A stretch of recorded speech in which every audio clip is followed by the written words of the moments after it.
Bienvenidos amigos del auditorio, hoy es viernes de mesa de análisis. El tema obvio, la resolución del Tribunal Electoral del Poder Judicial de la Federación, validación de la elección que se llevó a cabo el pasado 1 de julio, en donde a las 5 de la tarde, por unanimidad de los 7 magistrados, se le entregó la constancia de mayoría a Enrique Peña Nieto como el presidente electo de la República Mexicana, desechando en absoluto todos los recursos promovidos por Movimiento Progresista.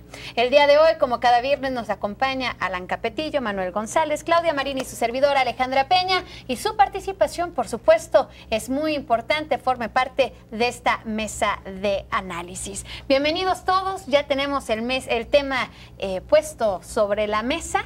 Iniciamos.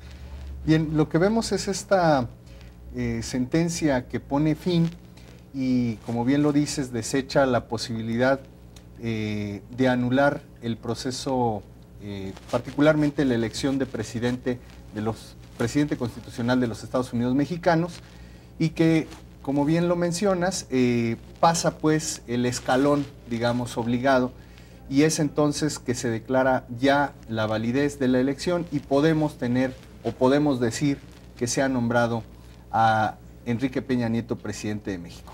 Sin embargo, lo que está sobre la mesa es toda la serie de cuestionamientos que se hacen referente al cómo se logra esta sentencia, y lo que vemos es una serie de argumentos que contrastan mucho, vamos a decirlo así, pareciera que secundan aquella sentencia también por muchos discutida y endeblemente señalada por muchos actores del 2006, en donde prácticamente pareciera un cierto reflejo de lo que fue en aquel tiempo la sentencia y ahora una sentencia, no en términos similares, pero sí en una lógica similar, que pareciera, insisto, secundar lo que pasó en el 2006. Pero los tribunales finalmente resuelven con respecto a derecho, y para que haya una sentencia se necesitan pruebas, pero una sentencia en particular adversa. Te puedo hacer una pregunta, Alan, porque sé hacia dónde vas. ¿Es responsabilidad de la autoridad, de los magistrados, investigar o quedarse únicamente con las pruebas promovidas por quien se sintió agraviado? En realidad el tribunal no es un tribunal inquisitorio, es decir, no es un tribunal que se dedique a estar investigando. Tienen que ser los actores, tienen que ser los partidos políticos los que le lleven las pruebas, claro, llevarle las pruebas, porque finalmente los que intentan desvirtuar el acto público que fue la elección son los partidos políticos, y los que afirman que fue contraria a los principios constitucionales, que hubo violaciones a la ley, son los partidos. Y un principio general del derecho es que el que afirma algo lo tiene que aprobar, porque no podemos pensar en una lógica donde se pueda simplemente afirmar sin probar y pedir además que eso conlleve la nulidad de una elección presidencial. Pero en este caso también estamos hablando de que la aportación de pruebas finalmente marca elementos concretos que la autoridad debe de subsanar. Y profundizar. Pero habrá que ver las pruebas que ofrecieron, porque yo estaba leyendo hoy en la mañana la sentencia, son 1360 páginas. Y cuando uno ve las pruebas que aportó el Movimiento Progresista, pues uno no deja de estar viendo notas de periódico, chivos, gallos, o sea, vamos, en el caso de Monex y Soriana lo que dice la sentencia es que simplemente lo que aportaron no fueron ni estados bancarios, nada, lo que aportaron fueron las notas que salieron en diferentes medios. ¿Qué pasa con la situación con Estados Unidos y esta empresa? La empresa que da a la televisora. Aquí el problema es más bien nuestro esquema de fiscalización de los gastos electorales, que viene a posteriori. De hecho, la calificación del gasto de los partidos políticos es hasta enero. El problema quizás de fondo de nuestro diseño institucional es ese, que no hay una fiscalización profunda hasta pasado el proceso electoral. Pero con las actuales reglas aceptadas y firmadas por todos, el resultado es perfectamente legal. Habría que decir que el tema precisamente es si estos gastos que se le atribuyen a los partidos políticos, primero, son gastos ordinarios o gastos de campaña, que esa es una disyuntiva inicial para que se puedan fijar los tiempos. Ahora hay que atender otra cosa.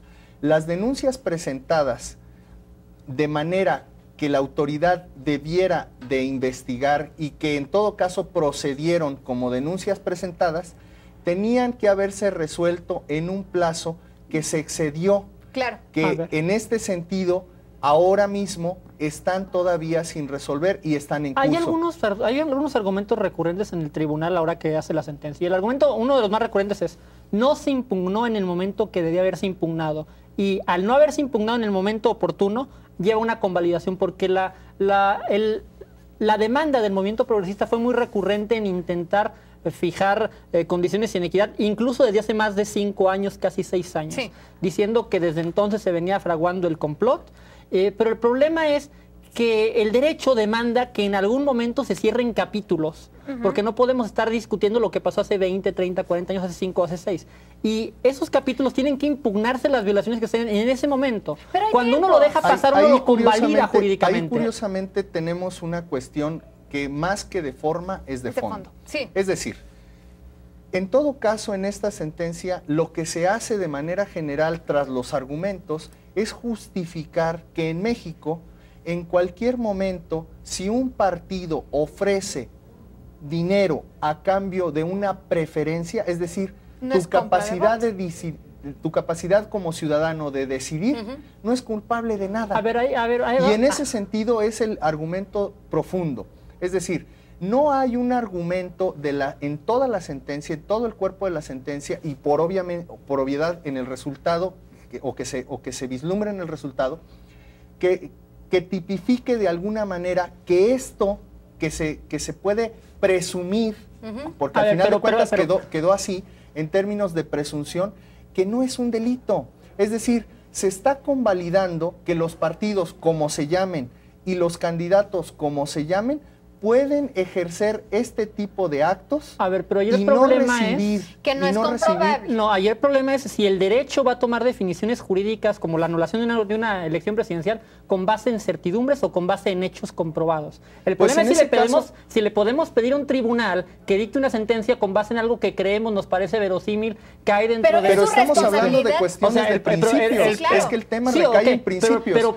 Pero llegar al principio primero tienes que tener el hecho. Y el hecho es la discusión. El hecho es, una división ¿tengo de poderes? La certeza de que eso verdaderamente pasó o simplemente lo estoy presumiendo? Nadie discute que si se hubiera tenido la certidumbre de que esos votos hubieran sido comprados, la anulación pudo haber venido. Por eso. El tema es si esos votos fueron comprados, si eso es lo que no se comprobó, es el hecho y luego la violación al principio. Y el hecho es la razón de Manuel. Exacto. Aquí hay otro partido lo puede hacer. Si bien fue por unanimidad, a mí lo que me resulta interesante es que de todos los temas, de este listado que hace de denuncias, Movimiento Ciudadano, ninguno tuvo el sustento suficiente para incluso ser analizado. Fueron desechados el tema de las encuestas, por ejemplo. El tema de las encuestas. No se está cuestionando el que las encuestas tengan, por ejemplo, una validez metodológica, que tiene que estrictamente apegarse a un rigor científico. Lo que se argumentaba en todo caso era el cómo se usaron esos elementos que fueron precisamente el tema de las encuestas para generar opinión. Y ese es el problema. Es decir, hoy se demuestra que en este país se puede mandar a hacer una encuesta independientemente de si tiene o no. Pero es que hay un problema ahí que lleva implícita. Si cumplimenta o no los elementos científicos y en todo constantemente caso, como lleva se use, implícita, se genere o no propaganda. Es que constantemente tu argumentación lleva implícita que el elector no tiene libertad ni albedrío para discernir y que simplemente está siendo manipulado o que su voto le es comprado. O sea, lleva la implícita que en la mampara, cuando va a depositar su voto, cuando te echa la verdad, él no es libre. Es lo que lleva implícito toda esta argumentación. Entonces, que la sentencia aborde, y el problema es que bajo esa lógica tendríamos que desaparecer la democracia. Porque podemos presumir siempre que un elector es manipulado por fuerzas obscuras y a través de una teoría de conspiración. Yo creo que mucho de esto se podría resolver en cuanto se tuviera la fiscalización, porque ahí entonces... Que será hasta enero y no va a poder proceder nada. Y entonces ahí se descubriría para qué se utilizó realmente los recursos. Desgraciadamente es muy corto el tiempo que tenemos para analizar este tema, que es importantísimo. Hoy se resolvió un capítulo más de la historia de México. Así es. Habrá quienes están conformes con esta resolución, habrá quienes no están conformes y hay otros tantos que al parecer no les importaba mucho lo que pasara con el futuro. Aquí yo creo que lo que tenemos que ver es que ha despertado, y retomamos el tema del movimiento Soy 132, han despertado sectores de la población mexicana que anteriormente parecían dormidos. Estaremos discutiendo nuevamente este tema el próximo viernes, porque se nos ha acabado el tiempo. Manuel González, Alan Capetillo, Claudia Marín, como siempre, muchísimas gracias por habernos acompañado, y muchas gracias a usted, amigo del auditorio, por estar al pendiente con nosotros y de nosotros de lo que pasa en este informativo. Por lo pronto lo dejamos con la cápsula Un Minuto de Equilibrio. Que descanse. Buenas noches. Porque ellas lo dicen mejor. Ultranoticias presenta Un Minuto de Equilibrio. El turismo causa el 5% de las emisiones globales de CO2 y no es difícil, si planeamos nuestras vacaciones, que logremos reducir esa cifra. ¿Cómo podemos hacerlo? Desde elegir destinos ecoturísticos u hoteles que implementen sistemas de separación, reciclaje de desechos o empleen fuentes de energía renovables. Hay también hoteles que cuentan con certificaciones de sustentabilidad. Si vamos de excursión al campo, es importante considerar que debemos impactar lo menos al ecosistema en el que estamos. ¿Cómo hacerlo? No cortando vegetación, no alimentando a los animales de la zona y, por supuesto, no dejando ningún tipo de residuo, ni desecho, ni basura en la zona. Todo lo que llevemos debemos de regresarlo y dejarlo, por supuesto, después en contenedores o basureros especiales. Un hotel de 145 habitaciones puede ahorrar al año 8.678.000 litros de agua aproximadamente si instala sistemas ahorradores. Ultranoticias presentó Un Minuto de Equilibrio.